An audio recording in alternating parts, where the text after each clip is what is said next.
And I see, is that 5 or 6 on now? Yeah, I think we're good.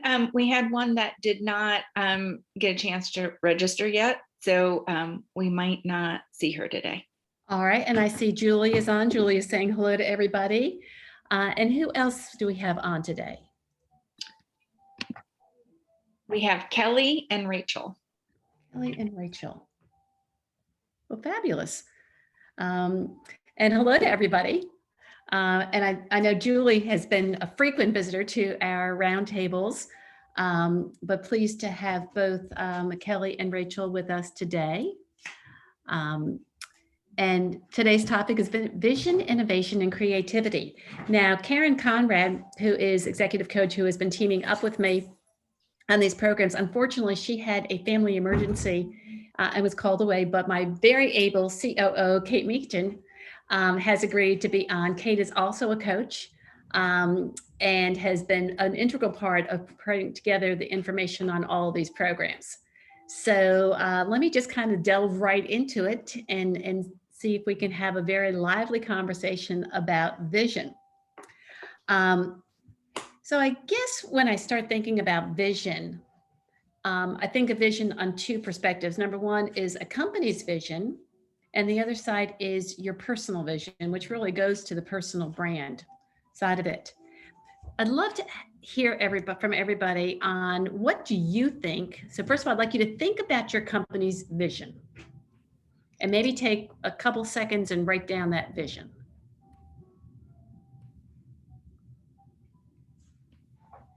Okay.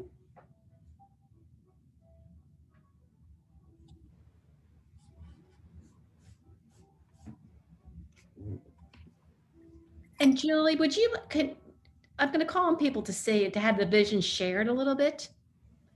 Julie, what would you say is the vision for your institution? Can you hear me? Yes, I can. Okay, great. I would say our vision for our company is to educate and empower both employees and customers so they can make good, solid decisions about their finances.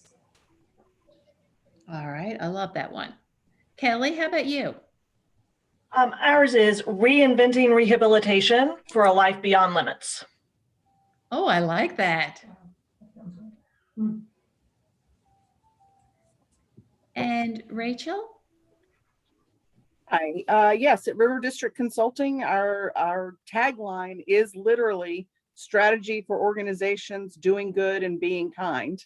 We maybe naively believe that doing good and being kind will make a difference.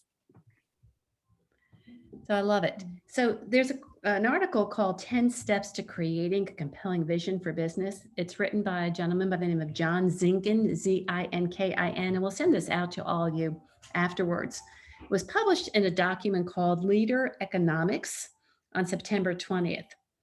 And he said, here are the things that make a compelling business vision.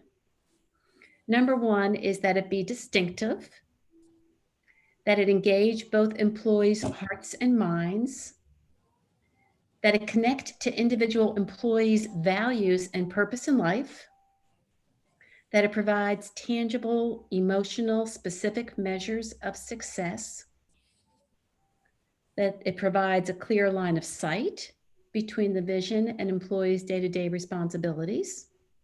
It uses language that you can identify with.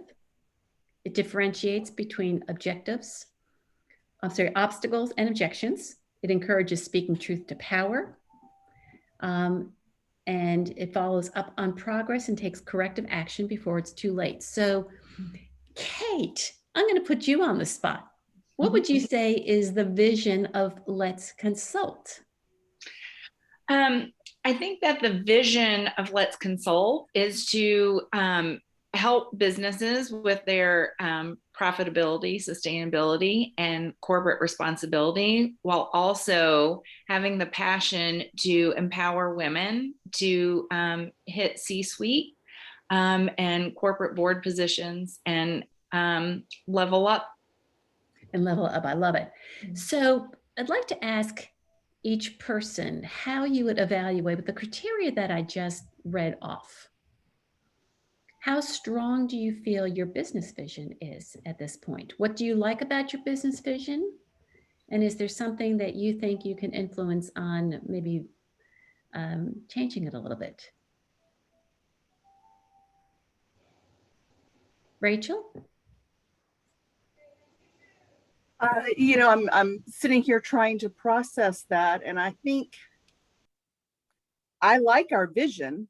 I feel good about our vision and what we want to accomplish. I think where we are lacking is sharing that vision, raising awareness of what we actually want to accomplish. I think people know who we are, but not really what we do and why. So Rachel, give me your vision one more time. Strategy for organizations doing good and being kind. I like it. Thank you. Yeah, We started out working only in the nonprofit world and have morphed over the last 6 or 7 years into working with a number of local governments as well, but staying in that sort of human services realm, human services and equity and sustainability. And we feel like that does fall into doing good and being kind. So, Rachel, when you talk about the being kind, I love that part in particular. How does that get communicated? And maybe this is where you were saying that there's a little bit more of an opportunity. Yes, I think that's true. I think we communicate it very well when we are in front of a client, a potential client, workshop participants. I think we do not communicate it well to strangers, for lack of a better way to put it. In print materials, in social media, we're just not communicating who we are. Okay, I think that's fair, but it is compelling. And when I take a look at the list of the criteria that John Zinkin had said, distinctive hearts and minds, connecting to employees' values and purpose, tangible, emotional, specific measures of success. That might be one. That's good. Yeah. I think you've got the language people can identify with. It talks about differentiating between obstacles and objections. I don't know how much of that you can put into a vision statement. Right. But I do think the one that does stick out, as we just talked about it, might be the tangible, emotional, specific measures of success. So great vision statement, though, from your company. Kelly, would you tell us your vision statement one more time? Yes, it is reinventing rehabilitation for a life beyond limits. So with the criteria that I just went through, how would you rate your company's vision? I think it's very distinctive Mm-hmm. and definitely engages our employees and their values. We are really purposeful in our hiring and engaging those employees, that it's not just doing your job, it is what can we do better, what's the future, what's the next. So I think it really ties their values there. The measuring of success, I don't know how you measure life beyond limits in a truly quantifiable way. We could definitely measure it by qualitative, emotional stories from our patients.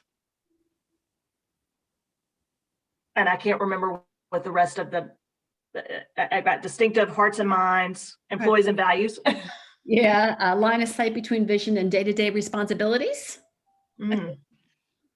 I think you kind of have that, though, don't you? I think so. I think so, because again, our clinicians working directly with our patients, that is very much on their mind. I think the piece that we probably have opportunity of tying our vision to our employees are for those who are not frontline clinicians. Talk to me a little bit more about that, Kelly. So we are a physical rehabilitation hospital. I Right. think so it's very clear for a clinician who's working with a patient and their recovery, reinventing rehabilitation. But I think for somebody in, I hate the phrase the back office, but frankly, those in the back office who are doing accounts payable and accounts receivable and,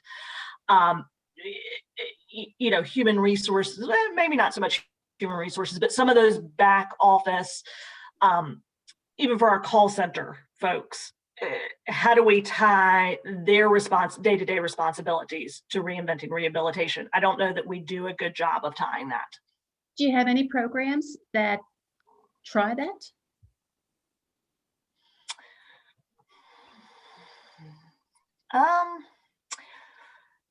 Nothing that I can think of in place. We have had some ideas about it. Really tying, we just had Patient Experience Week, which is actually more about your team members than it is about the patients themselves. And we did try to really engage those folks in it. But I don't know that there's anything measurable per se. Okay. Have you asked those back office workers how they see their positions fitting in with the vision of the company? I'd be curious to see if they see a connection. I have personally not. I'm trying to think of, sort of we do engagement surveys and that sort of thing, but I don't know that we've had sort of frank roundtable conversations or direct conversations with them. Okay. But that's good. It reminds me a little bit of that story of the janitor at the hospital. I'm sure you've heard this story before, and hopefully I don't butcher it, but how they saw the importance of what they did and how it contributed to the overall vision and mission of the hospital itself. So they were able to internalize their connection with what they were doing and how it supported that greater good. So it might be interesting to talk to somebody in the back office. They may have created that themselves and RIC how what they're doing, pushing the paperwork around how it is important to your vision. It almost reminds me of when people ask what you do. And to me, if there's a really compelling vision, you're so proud. It's not that you tell them necessarily the specifics, like I'm an accounts payable processor, but it's, I work for a company that rehabilitates, provides rehabilitation services. And we've seen, the success rate, and it's so wonderful, so that you're feeling more inside the pride. I think that's, a lot of organizations have replaced vision or mission with purpose. And I think when you start thinking about what is the purpose of this organization, it helps you to create that vision in a slightly different, maybe a more meaningful, more clear manner. Julie, banking. How does this all fit into the banking world? And by the way, Kate posted the characteristics by John Zinkin in the chat room. Am I unmuted? Now you are. Now I am. Okay, very good. So, and in the beginning, I gave like a partial version. Our vision actually lies within our mission, which is to provide financial inspiration through intriguingly unique experiences that educate and empower action. So that's what our actual, when I think about it, I was kind of summarizing earlier in the quick answer. And I feel like, in the financial industry, it's tough to provide anything unique. And as a community bank, we really do work towards being intriguingly unique. And our CEO is kind of unique. He's not your average everyday CEO. He's very approachable and encourages people to have fun and such. So I feel like the strategy of it's wonderful.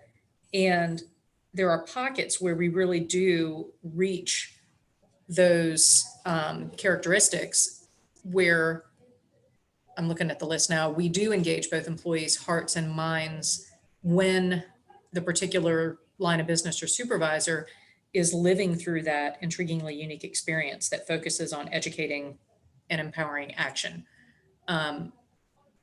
So in the strategy, it's there, but I think where we struggle is working down to the tactical plan to execute.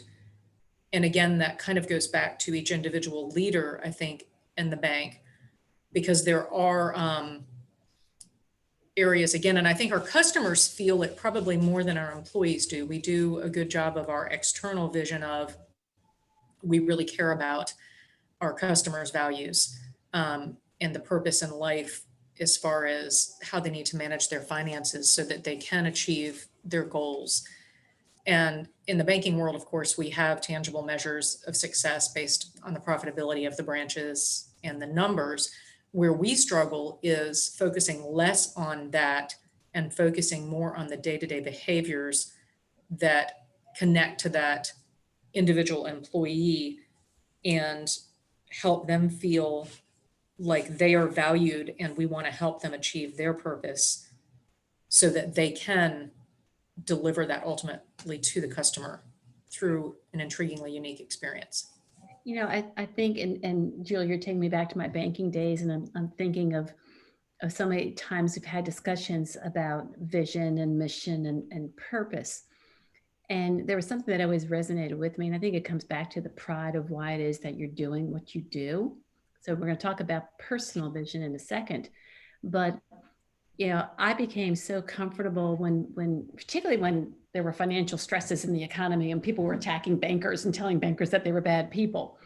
And I would take such pride in saying, you know, I just helped somebody buy their first house, or I just helped somebody figure out how they were going to put their kid through college, or I just helped somebody figure out how they were going to live through all those items on their bucket list.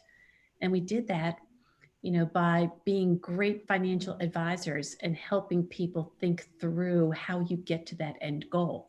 And I think a lot of that comes from the inside. And so a vision, a really good vision needs to be felt. And we talk about it being engaging both employees' hearts and minds.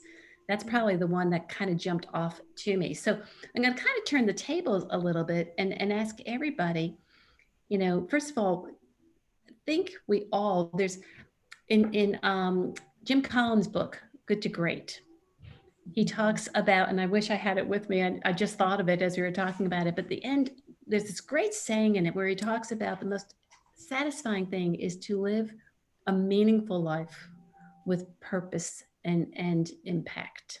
And I've butchered that quite a bit, but that's the gist of it. And I've used that in a lot of presentations.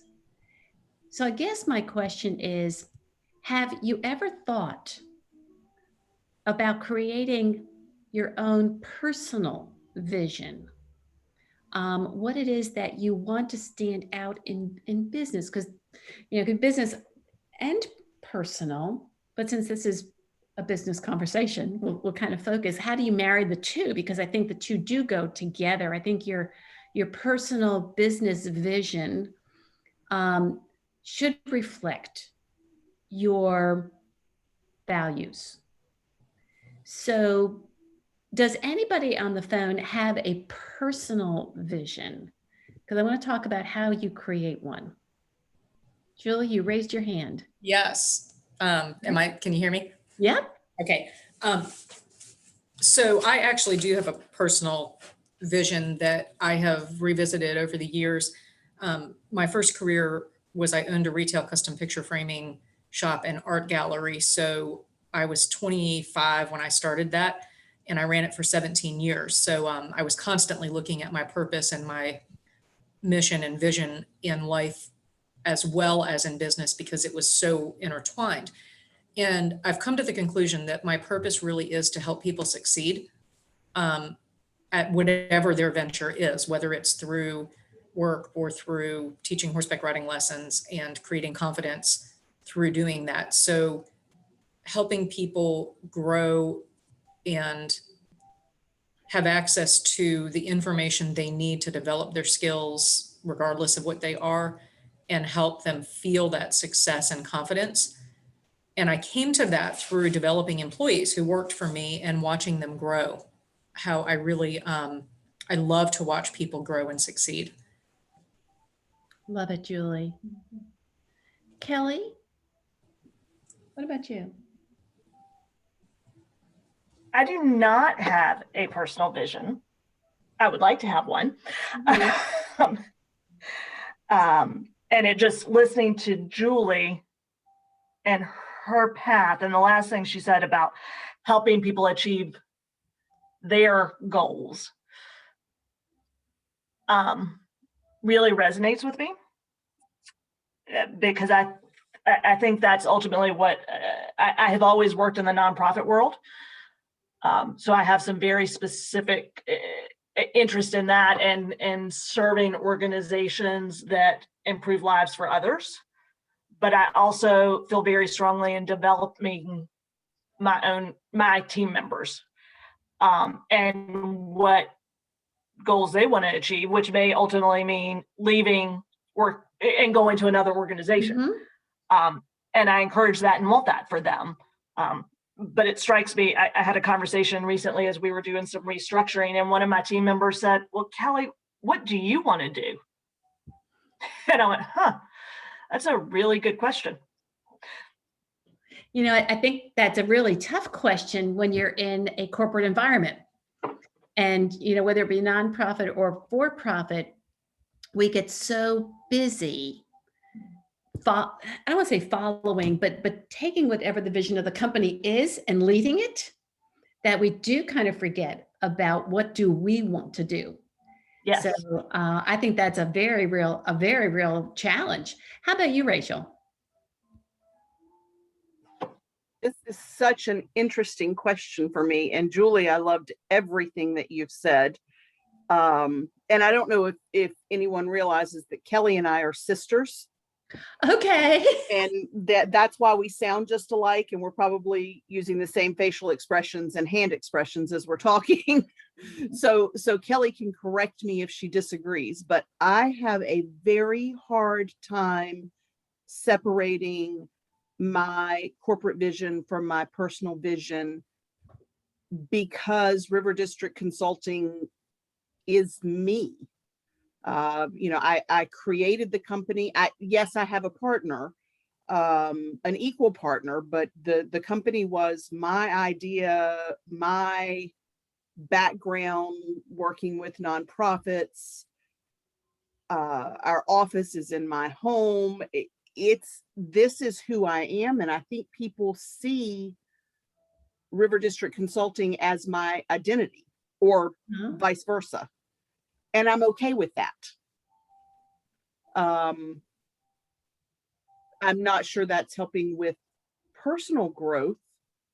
And maybe I need to think about how that works at 50. So it's very hard for me to separate those. I've attended these personal branding workshops and that kind of thing. And my personal branding always ends up being about River District Consulting. So great conversation, Rachel. And it's interesting because I'm staring at your logo and your company's vision statement, strategy for organizations doing good and being kind. And knowing that this was your vision to create, kind of jumps out to me, not unlike Julie's, is the you know, when you take a look at engaging in hearts and minds, what jumps out to me is the doing good and being kind part. Because I do think those are your personal visions. They truly are. The tagline came from years ago. I was in a Rotary meeting, and I have a late in life baby. At 50, I have a 10-year-old child. And when he was in kindergarten, every day when I dropped him off for school, I would say, what's the most important thing? And he's like, yeah, mom, do good, be kind. I got it. Be a good, kind boy. And I was in a Rotary meeting, and the opening dedication of the Rotary meeting was from the father of my son's teacher. And he announced this dedication is in honor of Rachel's son. And I thought, oh my gosh, what has he done? And his daughter, the kindergarten teacher, had apparently said something in class about being good, kind human beings. And my 5-year-old at the time looked at her and said, have you been talking to my mama? I So love that, it. that's how we came up with the name of the company, or not the name, with the tagline. I love it. I love it. Kate, what about you? This is great conversation. I think for me, and having worked with a lot of small business folks, I think your vision is who you are. That's why a lot of times you start the company and you have the ability to be nimble, and you're creating it because it's what you believe in. So I think that makes a lot of sense, Rachel, that you're struggling to separate the two. I don't know that you can. Your business is who you are. So that makes perfect sense. I think it's a little bit more difficult to figure out what your personal vision is when you have to apply it to a company, and you're trying to figure out how you fit in. I know for me, being creative and innovative, and I'm a sponge for learning new things and seeking out new ideas. That's what I bring to a company, and where I see that is my personal vision for what I want to do at a company, whether it be my own or somebody else's. That's the role I want to play.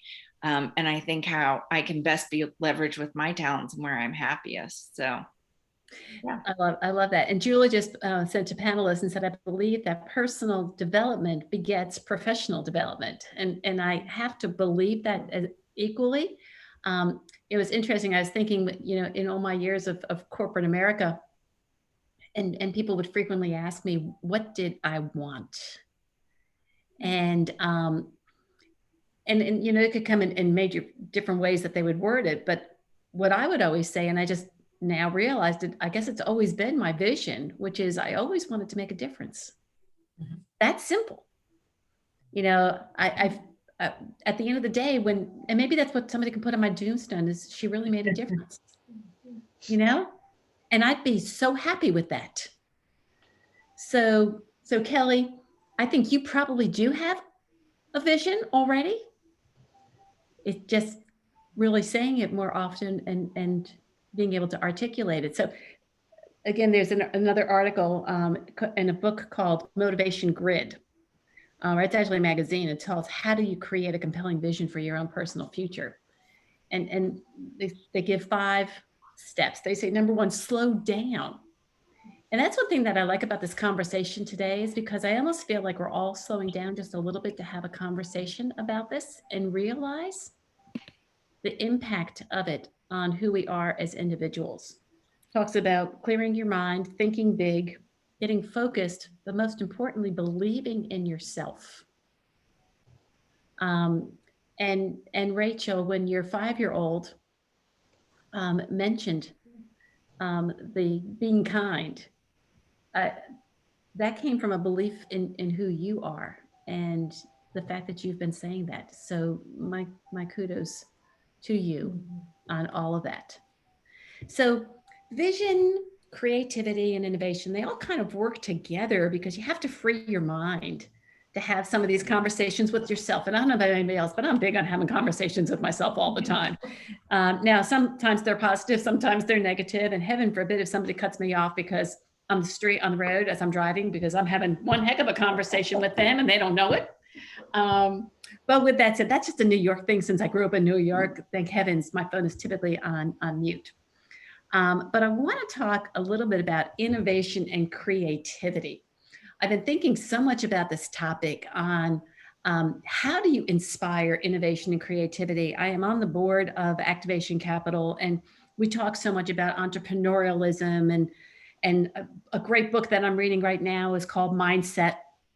And it talks about the difference between a fixed mindset and a growth mindset. And they all kind of come together. But when I think about innovation and creativity, the first question that I'd ask is, What do you think is the difference between those two?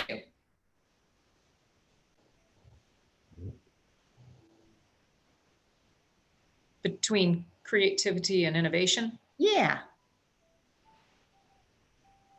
You know, it's interesting. Gail, I can't remember if we've had this conversation or not, but I actually have a studio art degree and English degree. So I mostly, have lived in the creative world and then translated that into the banking world, which can also be, I think creativity is a part of how we live our lives. And you're making me think about a speaker we had a couple of years ago at our corporate event that we do on Columbus Day. It was one of the fellows from the Frontier Project. Yes. And I just looked up the notes because I've saved this little page of notes.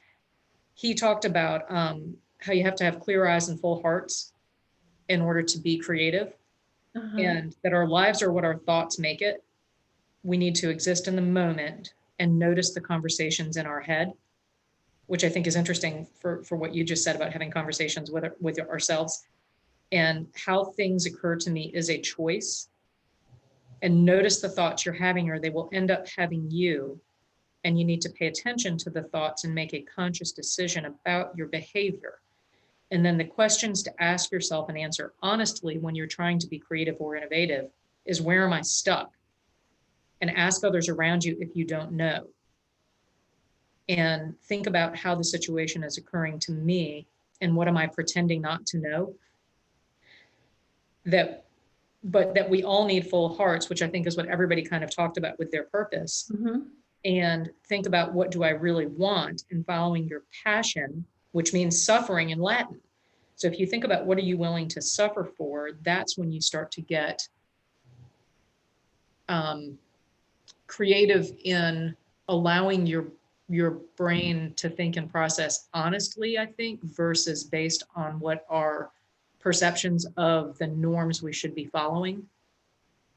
And then that kind of leads to the innovation of trying, presenting ideas or thoughts without judging, without filtering for the level of success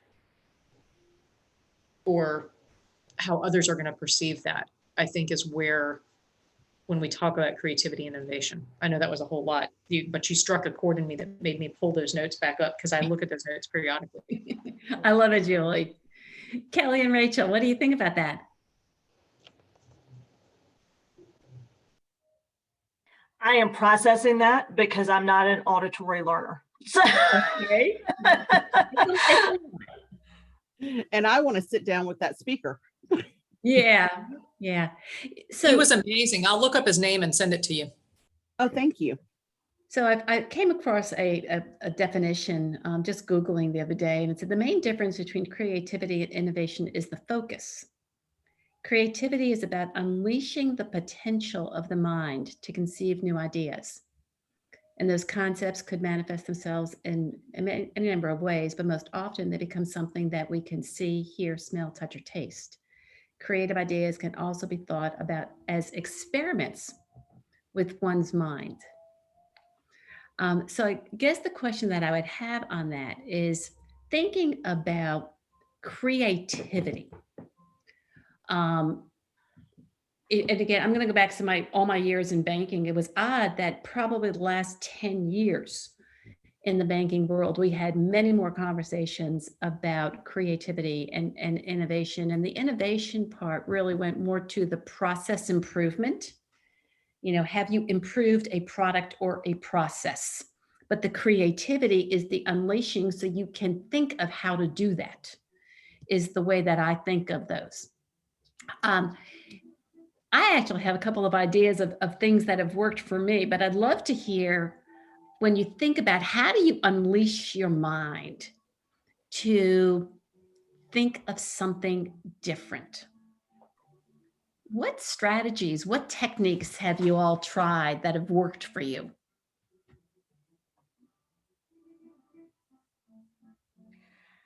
I think for me, the things that I think back of the jobs that I've had and task force and stuff that I've been on, I am often known as the person who is always asking questions.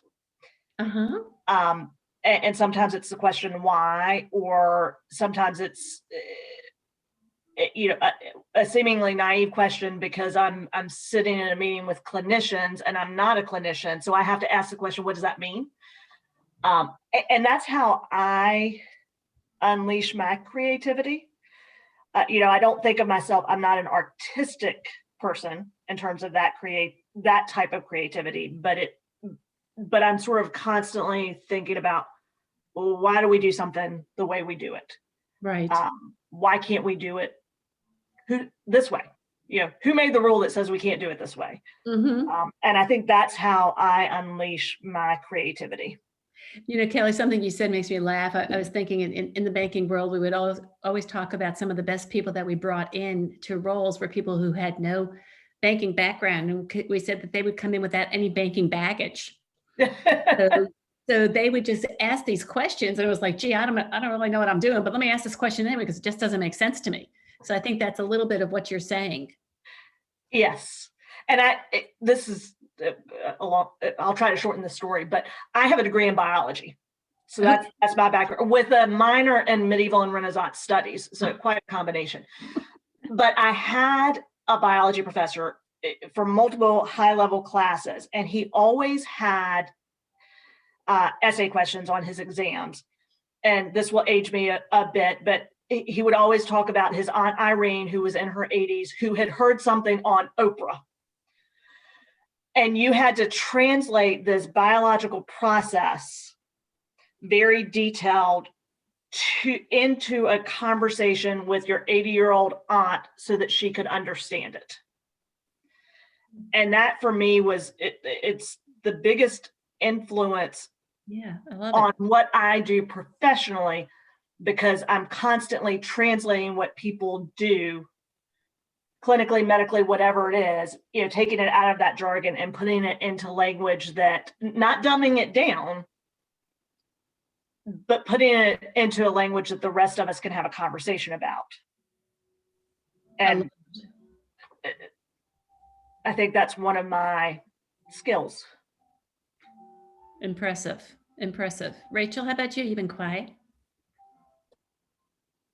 I'm sitting here thinking that nothing makes me happier than Google and a room full of whiteboards or, poster size Post-it notes where I can just write. It's how we do maybe visioning in the very loose sense of the definition. For the company, it's how I do things personally. There's always a list somewhere of what needs to be accomplished or ideas for the future or things that I saw someone else or some other company doing that, we could make this work for us, or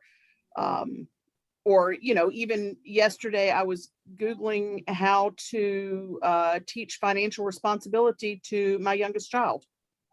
All these new allowance apps that are out there. And I went down that rabbit hole of which one would work best to teach him the things I want him to learn. So I think that's how I unleash my creativity. Like Kelly, I have no artistic talent, but I do think I've learned as I've gotten older that I do actually have a creative mind. I think when we're younger, we think of creativity as someone who's able to draw. Yeah. Or to play a musical instrument, and it's so much more than that. I'm sitting here thinking because there's something in my memory bank that I'm trying to recall. It talked about why women more than men struggle with unleashing creativity. And if I remember the article, it talked about fathers would look to their sons to actually not always follow the rules, whereas young girls were being brought up to follow the rules. So the young girls were being brought up to be seen and not heard, and the boys were being brought up to be the bull in the china shop. And when you think of the differences in that, it that might have something to do with it on just those expectations of as we grow up and the perceptions, because we find out that actually we are more creative than we ever thought we were. So Kate, you're smiling on that. You've got 2 girls and 1 boy. Yeah, and actually, I have my oldest is going to an art academy. She is an amazing artist, but she is not creative. So just to throw that out there, we always think that way. Yeah. She can copy anything like nobody's business, but asking her to come up with something on her own, she draws blanks. She really doesn't have that creativity gene. I, on the other hand, very creative. I couldn't draw. I am not musical. I can't do any of that, but I can think creatively.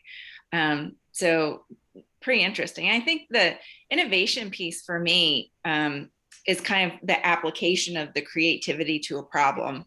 Mm-hmm. That's how I've kind of always defined it. But what a great conversation. I love hearing all of this.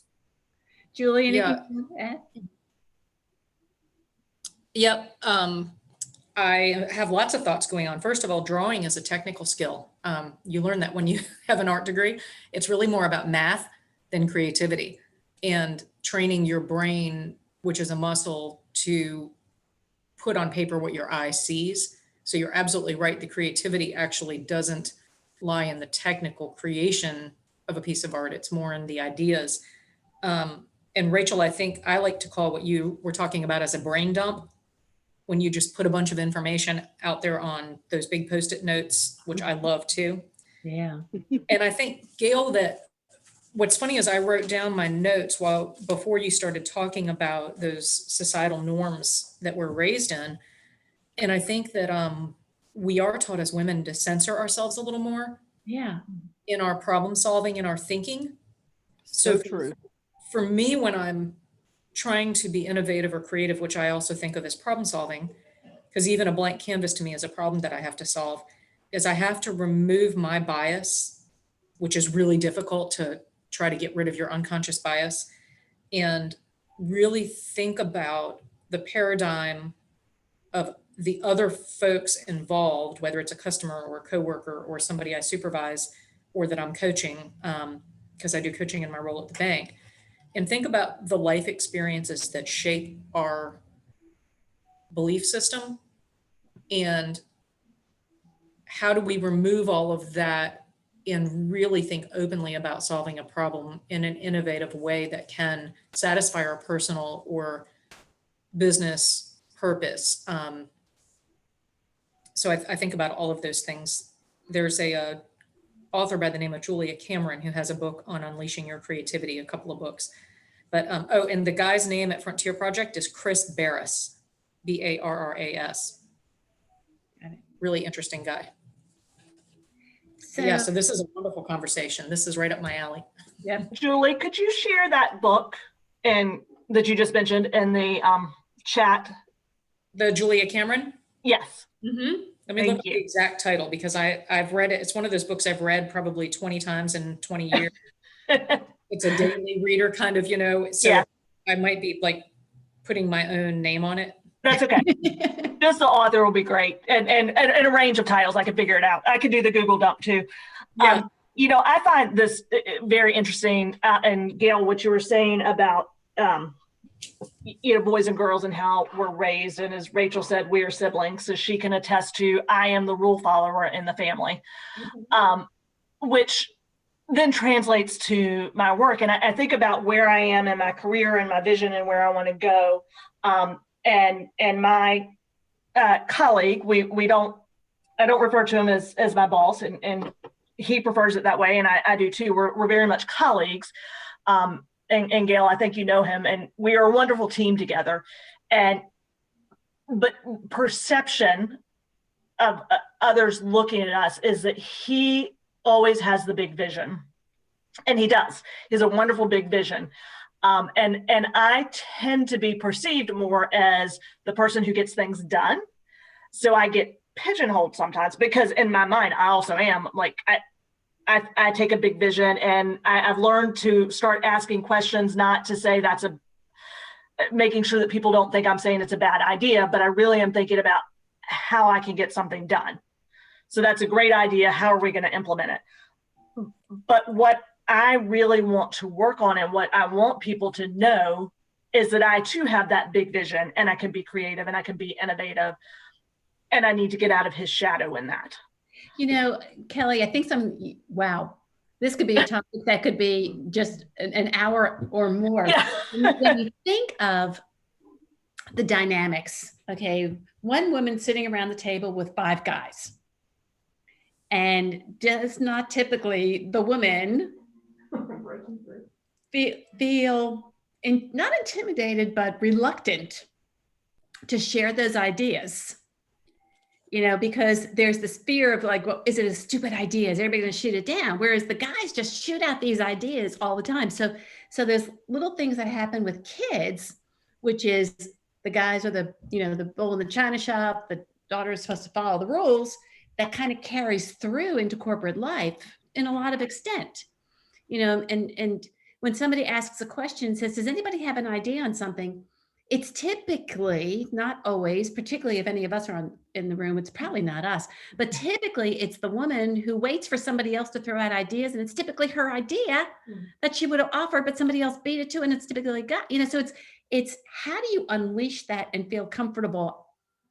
I've always said that I'd never liked the term lean in, but I keep using it more and more. How do you lean in and saying, okay, I have an idea. So it's interesting. A lot of really good ideas here. The Google, the whiteboards, the lists, the rephrasing of things in different language.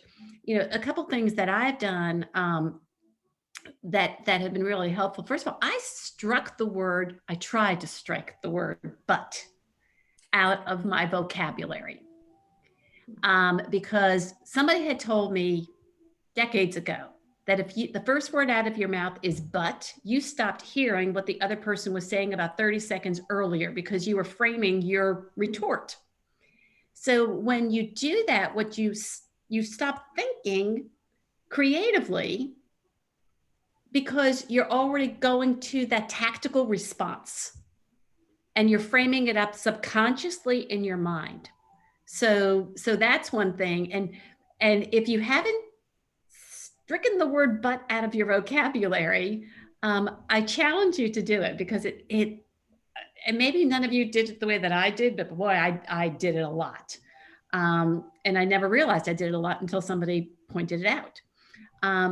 The other thing that I've really worked hard on is when somebody comes out with a good idea or what they think is a good idea, even if I don't think it's a good idea, instead of saying, oh, I'm not quite sure, which is what the old GAIL used to say, the new GAIL will say, and tell me more about that. So I try really hard to throw the word "and" in there as opposed to judging. And it's kind of, it keeps that brain power moving and ideas floating.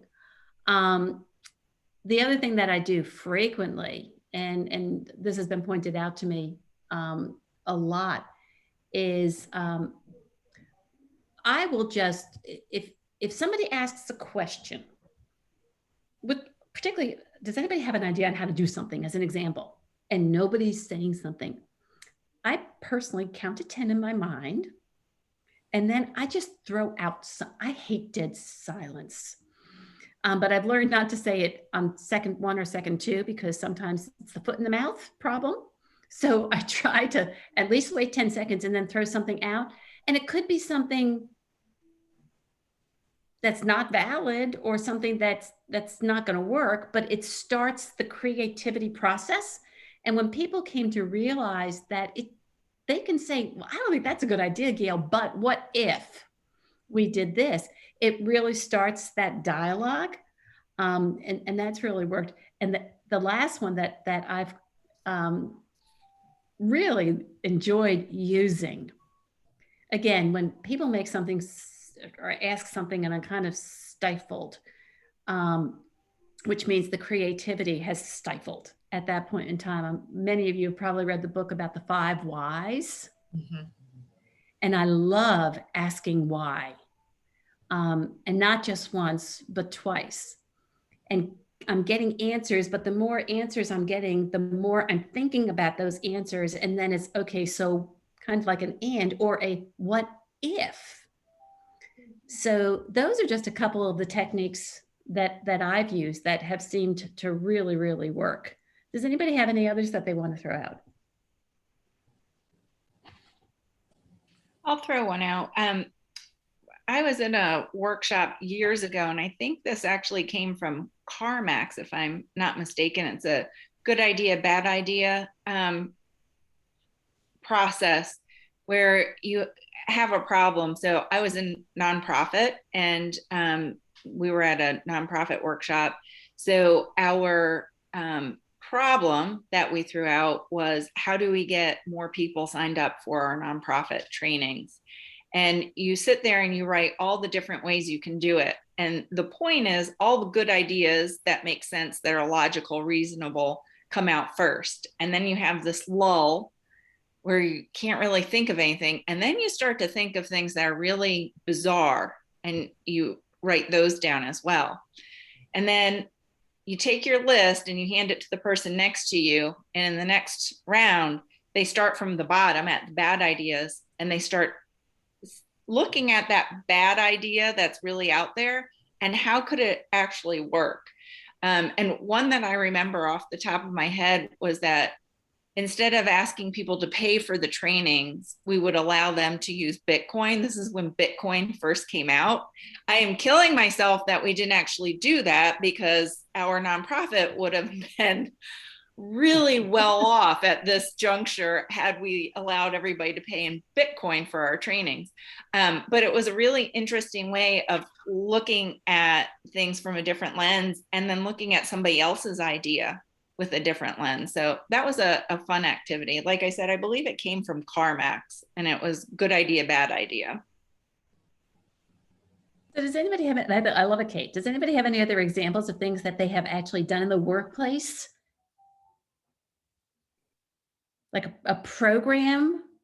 And maybe another question is, does your workplace encourage creativity and innovation? I think our workplace definitely does. And we had the opportunity. So I work for the foundation that supports the hospital, and our foundation as a team we all came on board new 7 years ago. There was no history. So we really had the opportunity to start from scratch. And the same with the hospital, as we are now open because we did a joint venture. And so it was starting everything from scratch. And you really got to kind of look through the whys of, well, yes, that's what the textbook says of the way we should raise money, or we should start a foundation, or we should do whatever. But we've all been working in this world now for 20 years, 25 years, and the textbook way doesn't work. So what we really got to just throw out our ideas in that regard and build something from scratch. And I think what that has allowed us to do in starting new is now, even though we're 7 years in, is to still have that creative sense. And really not just say, well, this is the way it's always been done, but well, we tried something new last time and it worked or it didn't. What's the new spin we can put on this now? You know, I love what you just said, Kelly, because how many times have we all heard, well, that's just not the way we've always done things. Yes. Yeah. And it's kind of like chalk on the chalkboard, which is, you know, the classic example. What is the classic definition of insanity? Is doing the same thing over and over again, expecting different results. Yes. You know, and people get so stuck on, let's take a look at, there's a benefit of taking a look at best practices, but that doesn't mean those are the only best practices, that those are the only practices you should follow. Couldn't you take a few of those best practices and package them together and use them as a springboard for a completely different idea that those best practices ignited? You know, I've been working with a lot of companies where I'll be sharing some best practices, And one by one, they're shooting them down. Well, that won't work here. That won't work here. That won't work here.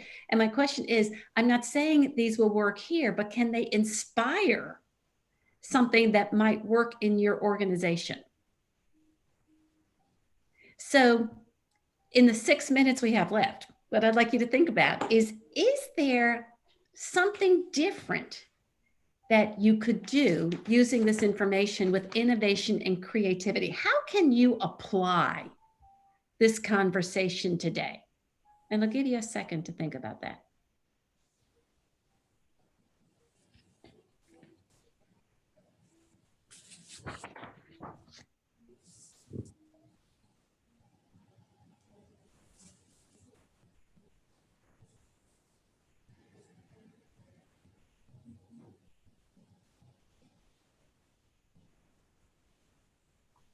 Got something? I do. All right, Julie. So I think about, so one of my big projects at work is kind of defining what our culture is and helping us move the needle to what we want it to be. And as most of us know, our culture really is just the way our day-to-day life operates at work, whether we like it or not. So I think in really focusing in those conversations of how to get people to clear their minds of that censor and that, oh, this won't work here, you know, oh, it might have worked where you were. We tried that 13 years ago and that won't work, you know, now. But to really stop and think about clearing your mind and going back to that list there, thinking bigger than just what we ourselves think we know about what can work and not work, to really open people's minds, to help them.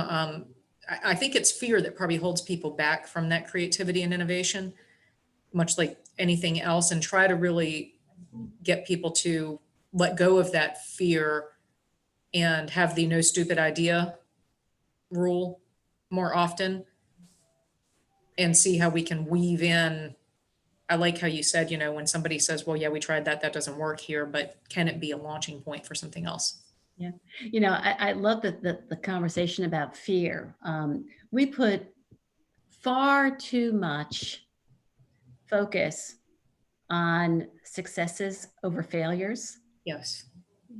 And so what we've got is, in so many organizations, we have this fear of failure. And, you know, a book that I read a long time ago called, you know, What Color Is Your Parachute? It said, you know, we should be, so don't celebrate the person who has had that one huge success. Celebrate the person who has had 5 failures and rebounded from them, you know, and figured it out. You know, it's like with your kids. You know, I know when my daughter was growing up, you know, got to a point where I knew it was time to let her start making some mistakes, and not to always be perfect, and it was okay, but you have to learn how to take some risks. I mean, we become so risk averse. Now, this is somebody who's no longer a banker. So when I was in banking, I did not take risks, for the record. Well, there are different kinds of risks in banking. We can take risks with certain things, but just certain things, but not with our customers' financials. But it really is an experience. It's a tactic, and it's something you have to push yourself to do. Kelly, how about you? A couple of things on that. First, I'll say when you talk about failing, I am not good at failing. And it's something I work really hard on to try to be better about it. And my daughter has been at a Montessori school for now, she's going into her 8th grade. And that is how they start their process at 18 months old, is that your failures teach you how to succeed. Love it. That is their entire concept of teaching. And it is that's a whole nother conversation, but it's wonderful. But what I am really focused on, and I copied from the chat, the motivation grid: slow down, clear your mind, think big, get focused, believe in yourself, and take action, is something that I really, those are all actually concrete things I can take from this, because, you know, I honestly almost didn't sign up for this session because I have so much to do. And, you know, you think about the schedule and can I get an hour in and can I do this? And it really, this has been a slow down and think time for me, listen to you all and think about things. And I need to do that more to Yeah. get out of the just doing, but actually thinking big and then ultimately taking action, because Rachel and I both, we talk to each other about this all the time, the analysis paralysis. Yep. Yep. I can gather information till who knows, but I need to make a decision. I Yep. need to take action. So that's sort of my takeaway. Just jump off and try it. Yes. I love it. And Rachel, we'll end up with you. I too, Kelly, wrote down the motivation grid on my new list that I've started over here. But I was processing as I've been listening, and both Gail and Julie really helped me think through something I think we can apply in our company to maybe go back to that first thing I talked about, that we're not telling people who we are. And we do this so well with our clients. We have an onboarding or kickoff meeting with every single client. And of course, you're doing the very rote things of what's your name, what do you do, what's your purpose within the organization, that type of thing. But then we always take 20, 30 minutes, and we call it the brain dump also, Julie, where we ask them to think about their BHAG, your big, hairy, audacious goal, and just start saying crazy things where you'd like to be in 10 years, or you had this, what you thought was a ridiculous idea. And we start writing all of this down, and there's no rhyme or reason to it. We tell them just to free think and say what they want to say. This is a safe space. We'll put it together later. Just brain dump. We also do an active listening exercise during this process so that everyone has the opportunity to speak, and we realize that we as humans, for the most part, don't like that pregnant pause. Mhm. Where you're waiting for, like, as you said, Gail, count to 10 before you start giving ideas. Yeah. So we do a listening exercise with that. Why are we not applying those very same concepts internally? Should we not quarterly sit down and have a kickoff meeting amongst ourselves? Yeah. I love it. So I need to start doing that. Well, Rachel and Kelly, thrilled that the two of you as sisters joined us today. Julie, it's always wonderful to have you. And Kate, thank you for being with me as my co-pilot today. Great conversation today. So I hope you enjoyed it. I'll be anxious to hear. I'd love to hear from everybody on what did you do differently as a result of today. And Absolutely. Thank you, Gail. Yes, thank you very much. You're Yes. welcome. Enjoyed it. I look forward to Thank a you day we all. can do this in real life. All right. I can't wait to hear the stories. Thanks, Yes, everybody. let's do more. Bye. Thank you all. Bye.